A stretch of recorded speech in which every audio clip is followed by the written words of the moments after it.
Hi guys. So இன்றைக்கி நம்ம பிரியாணி செய்ய போகிறோம். ரொம்பவே டேஸ்டியான பிரியாணி, கொஞ்சம் டிஃப்ரெண்ட்டாக என்னோடய ஸ்டைலில். ஸோ ஃபஸ்ட்டு பொருளெல்லாம் பார்த்துடலாம்.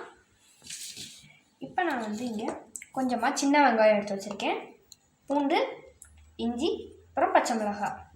அடுத்த ட்ரேயில் கொஞ்சம் பிரிஞ்சி இலை, அப்புறமா கொஞ்சமாக பார்த்திங்கன்னா முந்திரி, கொஞ்சமாக சோம்பு, ஜீரகம், பட்டை, கல்பாசி, அப்புறம் ரோஸ் பெட்டல்ஸ், அப்புறம் இங்கே பார்த்தீங்கன்னா தர்க்கோலம் இருக்குது, அப்புறம் மராட்டி முக்கு, கிராம்பு, மிளகு, அப்புறம் ஜாதிக்காய், அப்புறமா கொஞ்சமாக ஏலக்காய், இதெல்லாம் இதில் இருக்குது. அப்புறமா நம்ம கொஞ்சமாக இதில் புதினா ஆட் பண்ணிக்கணும். இந்த புதினா இதெல்லாம் இப்போ ஒரு பேஸ்ட்டாக நம்ம அரைச்சிட்டு நம்மளோட சிக்கன் கூட இதை மேரினேட் பண்ண போகிறோம்.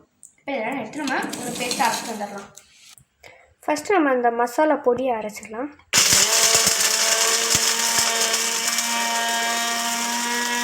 இப்போ நம்ம அந்த பேஸ்ட்டை அரைச்சிடலாம். இப்போ சிக்கன் மேரினேஷனை ஸ்டார்ட் பண்ணிடலாம். இதுக்கு நான் ஃபஸ்ட்டு ஒரு பவுல் கர்ட் ஆட் பண்ணுறேன்.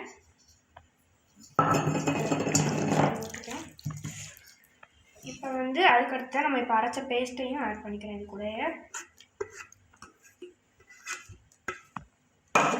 இது கூட நம்ம அரைச்ச அந்த மசாலாவையும் ஆட் பண்ணிக்கிறேன். இது எல்லாத்துக்கும் கூட ஃபைனலாக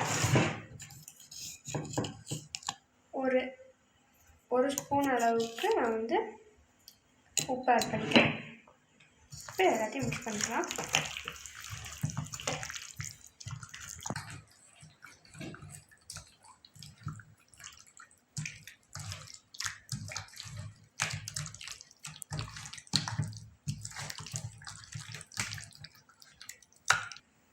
இப்போ இதை நல்லா இந்த மாதிரி ஃபுல்லாக கோட் பண்ணியாச்சு. இப்போ இதை மூடி வச்சு ஒரு ½ அளவுக்கு அதுக்கப்புறம் நம்ம இதை பிரியாணி செய்ய ஸ்டார்ட் பண்ணிடலாம்.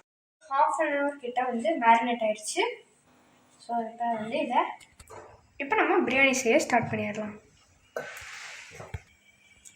இப்போ நான் ஏற்கனவே குக்கரில் கொஞ்சமாக 2 ஸ்பூன் கீ, அப்புறம் 2 ஸ்பூன் கிரவுண்ட் ஆயிலும் ஆட் பண்ணியிருக்கேன். நான் இன்றைக்கி குக்கரில் செய்கிறேன். நீங்கள் பாட்டில் கூட செஞ்சுக்கலாம்.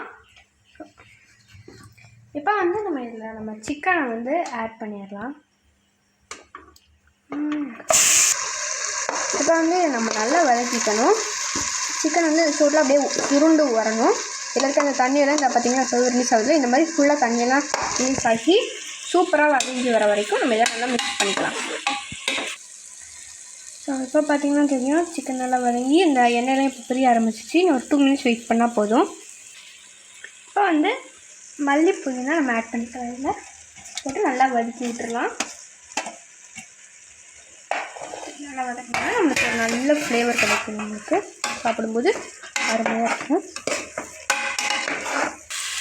இப்போ நான் தண்ணி ஆட் பண்ணிக்கிறேன்.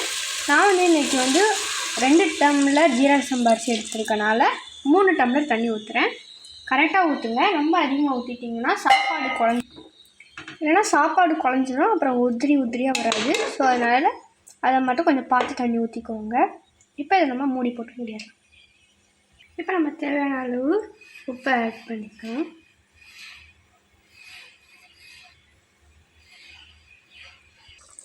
இப்போ ஒரு ½ லெமன் இந்த ஸ்டேஜில் நம்ம ஊற்றலாம்.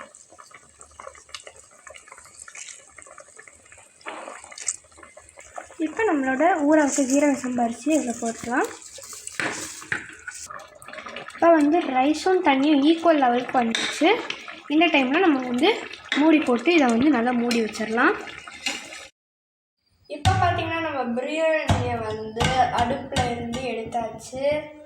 ஸோ இதை 10 நிமிஷம் சிம்மில் வச்சு எடுத்துருக்கோம். அப்புறம் ஸ்டீம் போடுறதுக்காக 10 நிமிஷம் விட்டு எடுத்துட்டோம். இப்போ இதை ஓப்பன் பண்ணி பார்த்துடலாமா? நம்ம பிரியாணி எப்படி சூப்பர் ரெடியாக இருக்குன்னு பார்க்குறதுக்காக. பார்த்தீங்களா, நம்ம பிரியாணி அருமையாக அதை பார்த்துருக்கோம். விட்டு பார்த்தீங்களா, சூப்பராக உதிரியாக நம்ம அரிசி வந்திருக்கு. சிக்கன் எடுத்து பார்த்துடலாம்.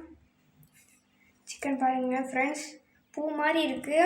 ஒரு தொட்ட உடனே உடையுது, அந்த மாதிரி இருக்குது ஃப்ரெண்ட்ஸ். ஸோ இப்போ இதை நம்ம சாப்பிட்றதுக்கு எடுத்து வச்சிடலாம். இப்போ நம்ம பிரியாணி எடுத்து வச்சிடலாம்.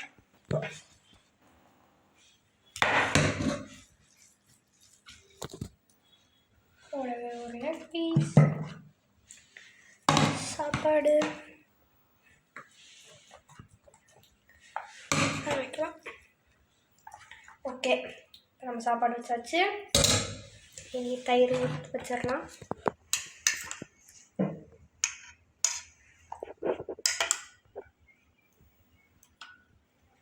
தயிர் வச்சாச்சு. அடுத்ததா இனி முட்டை வச்சுக்கலாம். அடுத்ததா கடைசியாக நம்ம சில்லி ஃப்ரைஸ் வச்சுக்கலாம்.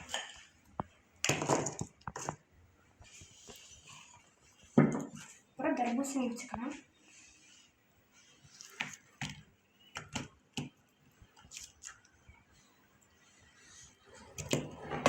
கடைசியாக கொஞ்சமாக வந்து நம்மளோட பைனாப்பிள் ஜாம் வந்து வச்சுக்கலாம். ஸோ விருந்து ரெடி ஆகிடுச்சு ஃப்ரெண்ட்ஸ். ஸோ இப்போ இதை டேஸ்ட் பண்ணி பார்த்துடலாம். ஃபஸ்ட்டு நம்ம செஞ்ச பிரியாணிலேருந்தே போயிடலாம். ஒரு பிரியாணி பீஸ் எடுத்துக்கலாம். பீஸ் தயிர் எடுத்துக்கலாம்.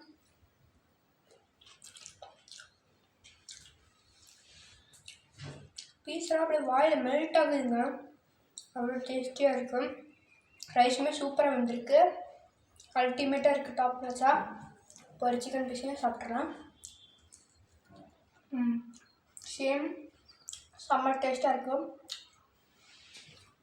இப்போ நம்ம வந்து கொஞ்சம் கொஞ்சம் பிரியாணி சாப்பிட்டுக்கலாம்.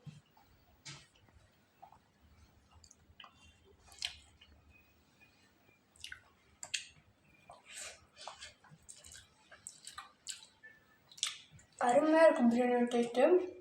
சாப்பிட்டுட்டே இருக்கலாம், அவ்வளோ சூப்பராக இருக்குது. இப்போ இந்த தர்பூசணி சாப்பிட்றலாம். கடைசியாக இப்போ நம்ம ஜாமையும் சாப்பிட்லாம்.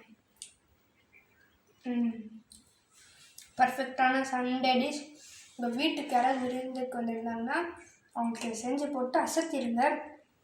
செமையான டிஷ். உட்காந்து இந்த மொத்தத்தையும் நம்மளே சாப்பிட்றோம் ஒரு ஆளே. அவ்வளோ டேஸ்டியாக இருக்குது. கண்டிப்பாக எல்லாம் ட்ரை பண்ணி பார்க்கணும். ஸோ தேங்க்யூ ஃபார் வாட்சிங்.